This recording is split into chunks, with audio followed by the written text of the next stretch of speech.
मित्रांनो, तुमचं पुन्हा एकदा सुमेरित मराठी ह्या यूट्यूब चॅनेलवर स्वागत आहे.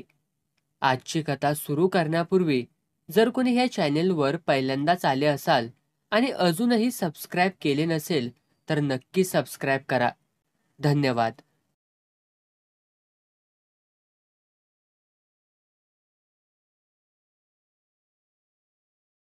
यशवंतराव जहागीरदाराचं मस्तक काय ठिकाणावरती नव्हतं.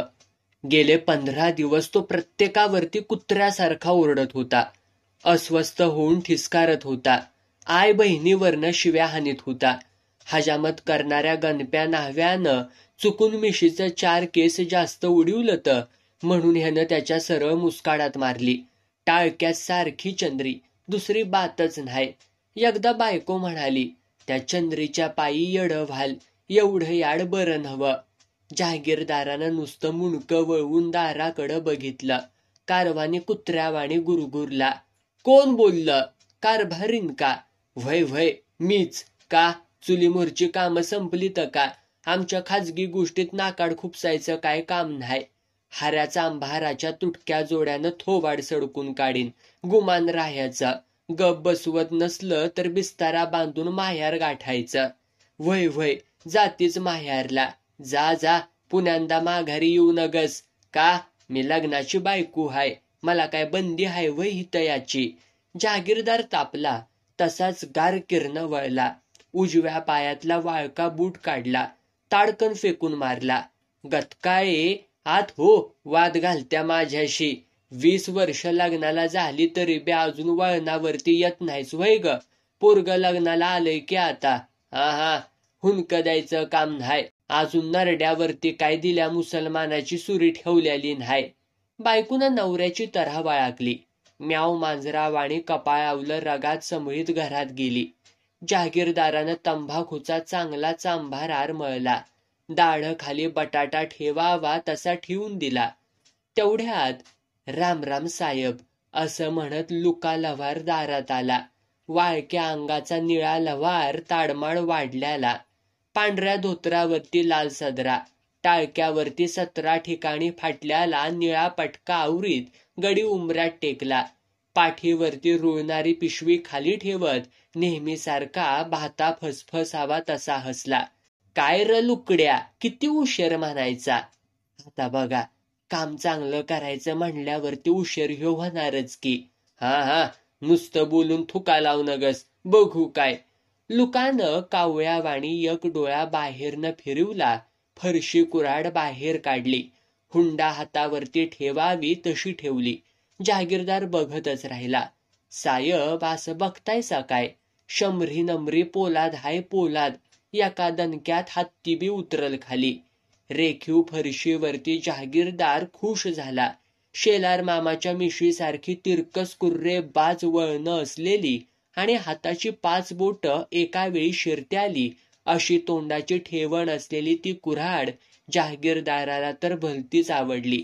दणकीतला आडकित्ता त्यानं पात्यावरती आपटला. खाणदिशी घरभर आवाज घुमला. पारख पटली.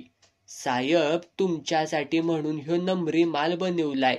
मनात म्हणलं पैसा काय, खाऊन हागून जाईल, पर नाव माझं मागं राहिलं पाहिजे.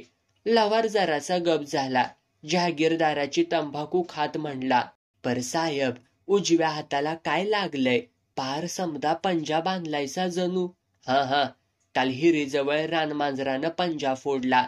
पण गावात तर माणसं म्हणत्या ती माणसांच्या आईची घाण, त्यांचं काय ऐकतोयास? बरं, पण हत्यार कुणावरती वापरणार आहेसा? म्हणजे आपलं चिमण्यावरती का चिमणीवरती? का?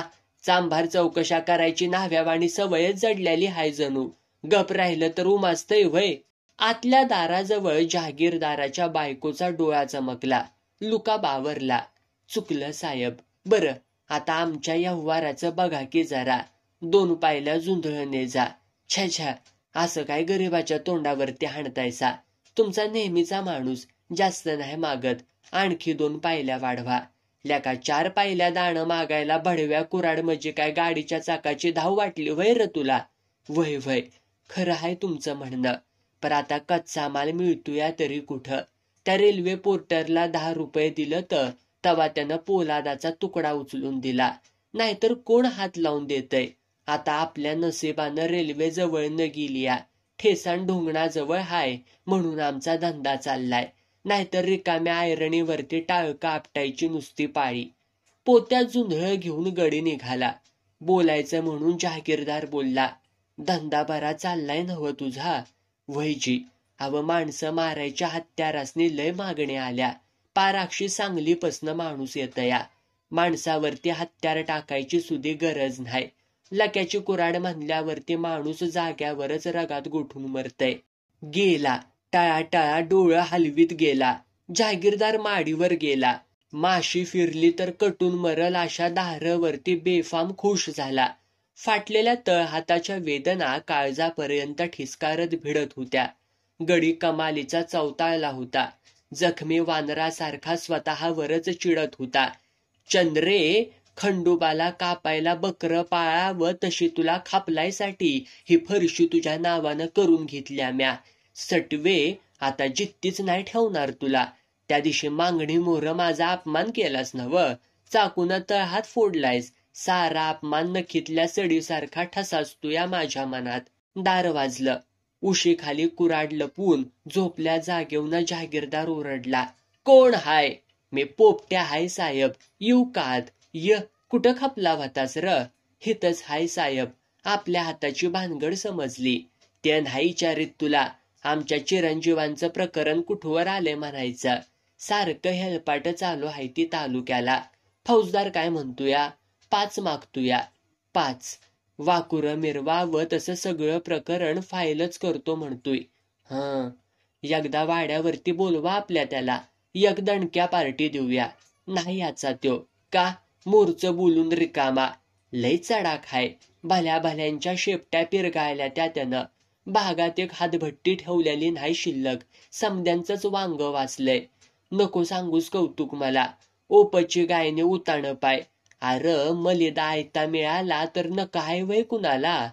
टकुऱ्या खालचा हात उशी खाली गेला तशी कुराड हाताला लागली. आठवल्यागत करून जहागीरदार म्हणलं, बरं झालं आलास ती. त्या भाग्या सुताराला बोलवून आण. का आण म्हणल्यावरती आणावं. पुण्यांदा उलट विचारलंस तर दातवान ठेवायचो नाही जाग्यावरती तुझं. वय जातो. पर जरा पैसे पाहिजे असत्याली. बातम्या काढीत फिरतोयस का अंडी घालत बसतोयास? छाछा, असं कसं होईल? पैसा हातावरती पडायचा अवकाश पोपट्या पळाला.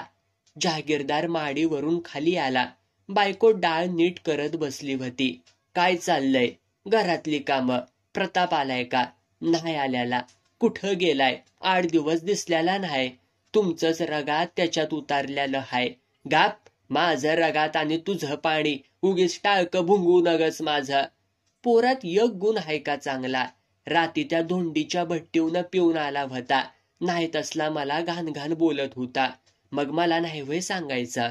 वय, तुम्ही कवा असतायचा जाग्यावरती घरात? काल त्या आप्पा दादाच्या मायात पार्टी होती. वय होती. काय म्हणणं आहे तुझं? माझं काय बी म्हणणं नाही. आधी तुम्ही सुधरा, मग पोर्ट सुधरल. जहागीरदार बत्तासे वाचणार तवर पांढऱ्या धोट कापडातला प्रताप आला. ओठावरती नुकत्याच मिशा फुटल्याल्या. हाडापेराना आईसारखा उंच पुरा, गोरापान, बापासारखाच मस्तीत जगणारा. गळ्यातल्या सोनेरी चेनला तिडा मारीत आत आला. मागोमाग आलेला जोडीदार दांड्याला झुपलेल्या खोडासारखा अंग चोरून बिथरून थांबला. बापानं तारवटल्या डोळ्यानं पोराकडं बघितलं.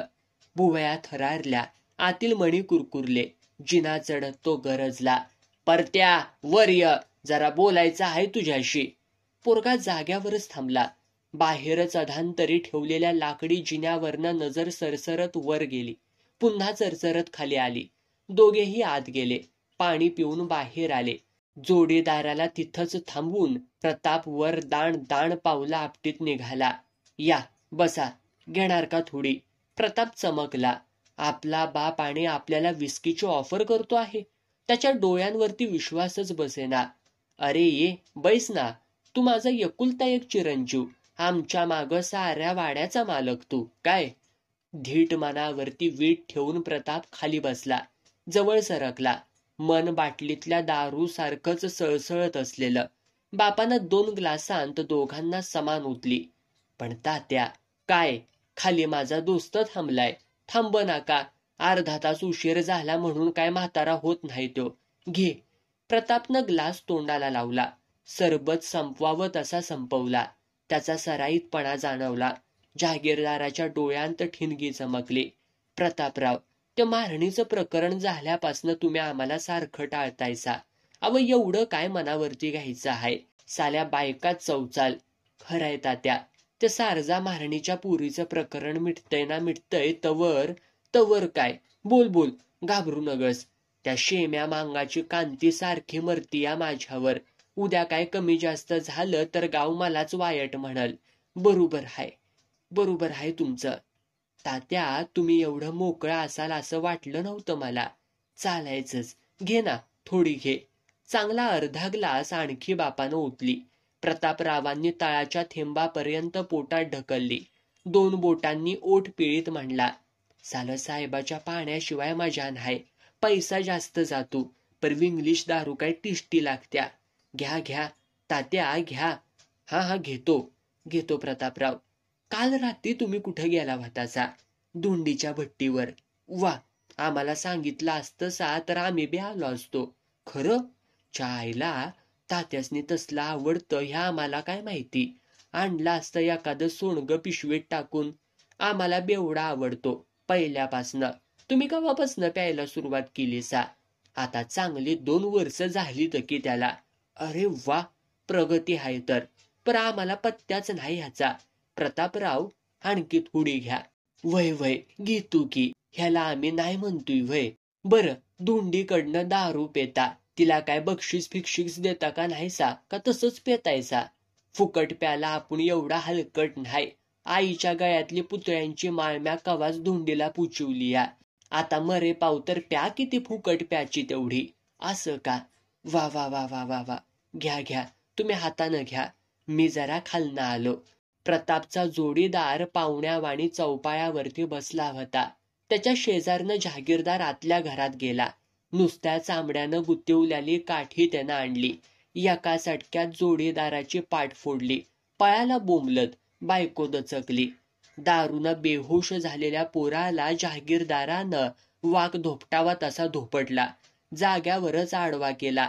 नाकाड गवसून काठी बसल्यानं नाकातनं रक्ताची चिपळी लागली. हरामखोर, रड्यांना सोनं देतोय, हातभट्टीवरची दारू पेतोय. आपला हा वंशाचा दिवा. गावभर मसरानी शेण टाकावं तसा आबरू इकतोय माझी. तात्या सैल पडला. पोरगा आता 4 तास उठत नाही असं समजून अंगातला शर्ट काढण्यासाठी तो बटणं काढू लागला. तसा अर्धवट मारलेल्या सापासारखा मुंडकं वर करून प्रताप गरजला. एखाद्याला दारू पाजून मारणं ह्यो गुन्हा हाय. अजून शुद्धीत हायस म्हण की भडव्या. अरे तुला नुसता मारून उपयोग नाही, उभा गाडायला पाहिजे जमिनीत. हा बघू गाडणाऱ्याचं तोंड. चुप. माझ्या तोंडावरती माझा अपमान. कार्ट्या, सारा मारवाडा बोट मुडतोया तुझ्या नावानं. आणि तुम्ही कुठं कमी हायसा? तुमच्या नावानं भिकारणी, कोलाटणी, मागणी साऱ्या बोंबालत्या त्या. ह्या गावात भटकत येणारी एक बाई सुनी सोडल्या व्हय तुम्ही कसलं बाप हायसा? तुम्ही तर शिवारातलं साप हायसा. दिसल तिला डसायचं. आय म्हणायची नाय, भण म्हणायची नाय. हातातल्या काठीचा जणाटा कांसुलावरती हाणत जहागीरदारानं तोंडाचा पट्टा सुरू केला. साल्या मला उलट बोलतोयस, अपमान करतोयस. स्वतः गावभर नागडा हिडतोयस आणि मला वर तोंड करून विचारतोयस. सारं गाव तुला नाव ठेवतया. हा, तुमची देवाऱ्यात पूजाच बांधतय जणू. वटात न गळणार रगात बोटानं डोळ्यापुढं नाचवीत ढसा रडत प्रताप म्हणाला, तात्या, मी तुम्हाला बाप म्हणून मानित होतो. अगदी काळजापासनं. तुमचं खरं रूप मला आज समजलं. हे रक्त तुमचंच, पण वाढलं ह्या प्रतापच्या देहात. रक्ताला बी त्याची जात असते तात्या, पण जातीपरास रक्ताला आबरू पण असती. तुम्हाला नाही कळायची ती. आवधुणं धोपडताना कपड्याच्या काळजाची काळीच परेड करतो, पर तुम्ही कावळस आले. कोवळी पिलं टोचून मारणारे. तात्या, चंद्रीच्या फटक्यातनं एखाद्या येळला तुम्ही निष्ठाल, पर माझ्या ह्या रक्ताचा बदला मला घ्यावाच लागल. बेलकंडत प्रतापराव जिना उतरला. आईच्या पायाशी पडून बडबडू लागला. छातीत सुरे घेऊन जगणारा जहागीरदार एकाएकी गळून गेला. देठ तुटल्या आंब्यासारखा जागेवरच सुकला.